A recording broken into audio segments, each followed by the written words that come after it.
இப்போ நீங்கள் 10 லட்சமே தவறுன்னு சொல்கிறீங்க.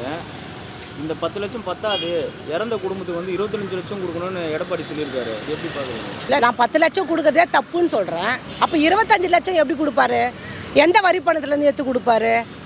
மக்களுக்கு இதோ மழை வருது, வெள்ளம் வருது, எவ்வளோ அழிவு வருது, எல்லாத்தையுமே அந்த வரி பணத்தில் தான் கவர்மெண்ட் வந்து சரி கட்டணும். எந்த கவர்மெண்ட்டாக இருந்தாலும் சரி, பொதுவாக பேசுகிறேன் நான்.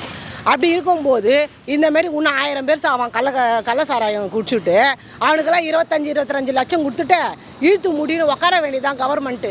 இவர் என்ன சாதிச்சார்? 10 வருஷம் உட்காந்து சேரை தேய்ச்சிட்டு போனது தான் மிச்சம். இவர் பேசுறதுக்கு தகுதியே கிடையாது. முதல்ல எடப்பாடி பேசுறதுக்கு தகுதியே கிடையாது. அந்த ஆள் பேசுறதுக்கே 10 வருஷம் ஆண்டான், என்ன பண்ணான்? அப்போ இப்போ வந்த உடனே இவங்க எல்லா இதுவும் செய்வாங்க. இந்த மாதிரி 10 லட்சம் நிதி உதவியும் கொடுப்பாங்க.